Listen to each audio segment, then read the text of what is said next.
Happy Friday, y'all. Congratulations to me. I actually got a haircut before my job interview today. So here I am. And um, what if I told you that the title of the southernmost city in the world is contentious and somewhat driven by semantics? So we have three contenders for this title.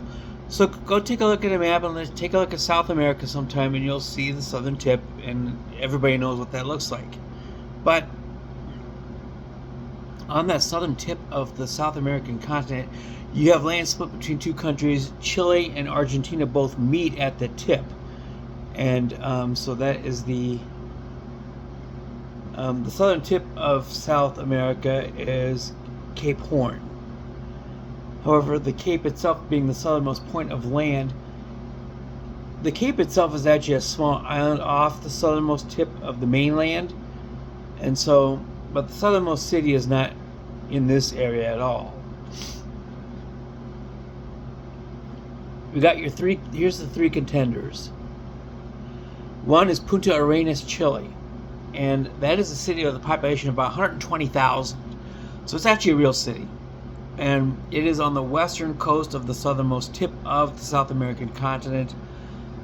So Punta Arenas is the southernmost real city that I can think of that would be any sort of a metropolitan area. And this is on the western tip. The border between the two countries is really weird at this point. It cuts through several islands and puts the southern easternmost tip is split between Argentina and Chile, but not in the way that you would imagine it should be on a map. The Argentinian portion extends down towards an island across from what is called the Beagle Channel, which is a very much a navigable route for ocean-going ships. And they can go through the channel to kind of avoid, when you go around Cape Horn in the southern part is a strip of water between the Cape and Antarctica, which is called the Drake Passage, named for Sir Francis Drake. This body of water is so turbulent it is called the Drake Shake, and is likely the most dangerous body of water in the world. But the Beagle Channel goes inland through the southern tip of South America, and is a safer ship for ocean-going channels, but it doesn't entirely allow ships to pass, or to bypass Cape Horn. So, but on this channel are the other two contenders for the southernmost city in the world. One is Ushuaia, Argentina, and it is on the north side of the Beagle Channel. And it is in Argentina, and it is on the mainland. And so it is on mainland South America, but it is a little bit further south than Punta Arenas, which is closer to the northwest. Punta Arenas, by the way, is the southernmost city in the world with a major international airport. Ushuaia does have an airport. It is a smaller airport, more of a general aviation strip, but it does have some commercial flights. It would be the equivalent of an American airport that is serviced by Essential Air Service. And I believe there would be there are some Argentine government subsidies involved in providing public airline flights to Ushuaia. So this is on the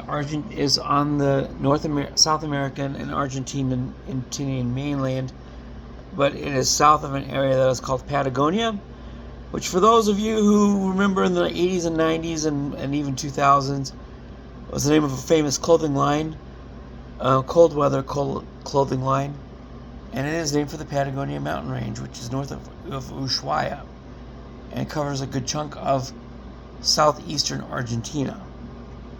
Now, the final contender and the southernmost one is across on the south side of the Beagle Channel, and it is on the southeastern tip of the continent, and it is actually in Chile. So like I said, the border is drawn very funny here, to the point where you can be south of Argentina but still be in Chile, which by large borders Argentina to the west, and also borders several other countries further north.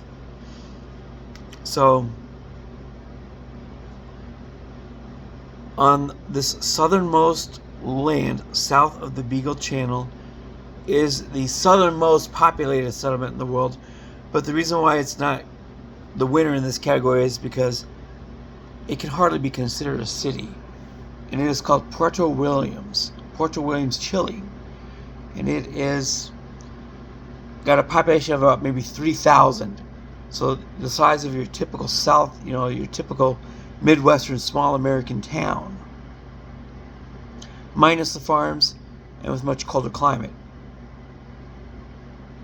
This area is, the area where all three of these places are located is basically to be considered a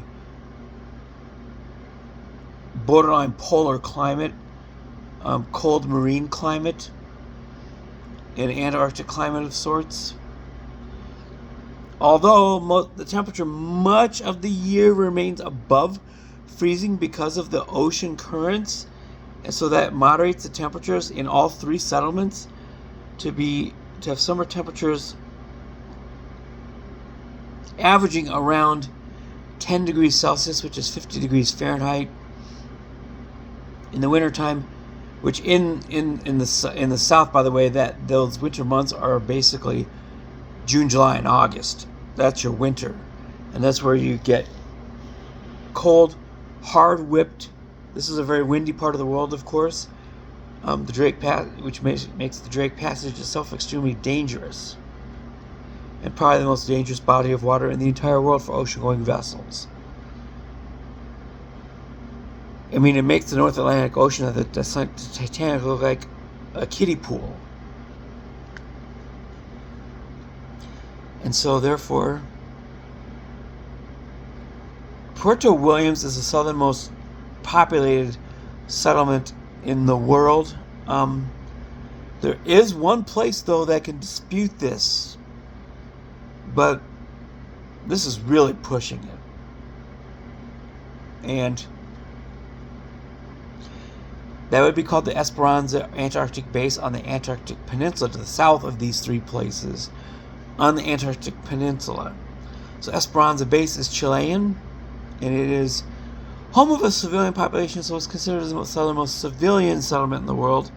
However, it doesn't have an incorporated government, and being on the Antarctic Peninsula, it doesn't fall under anybody's. It falls under the Chilean land claim, but none of these claims have ever been made or recognized by any of the other countries on the continent or any of the other countries in the world. So Esperanza is technically the southernmost civilian settlement in the world. The civilian population is around 100. And it is colder and windier than the three settlements I mentioned on the South American peninsulas, islands, and mainland. So those are your contenders. The southernmost city in the world is a contest between three cities/towns that are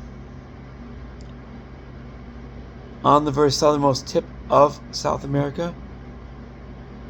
I didn't mention Ushuaia's population along the way. That population is about 60,000. So yeah, it is. It's large enough to be considered a city, but it's not a metro of any kind. Punta Arenas is the closest to having that distinction, being at around 120 to 125,000 individuals.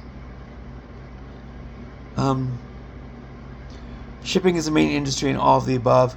Punta Arenas, of course, is a notable government seat in the southern tip of Chile.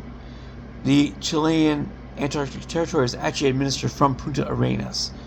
So Punta Arenas is basically what amounts to a state capital for us Americans.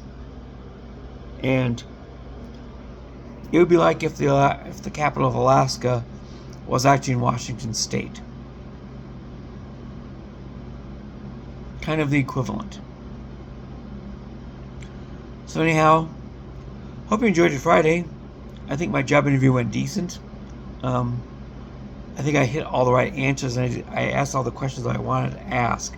But I'm not, I didn't get much of a reaction out of them either, so you never know when that happens. But anyhow, this is Jason with What Have I Told You about the southernmost settlements in the world, and which one is the southernmost city has always been up for debate. So we'll see you tomorrow. Peace out, homies.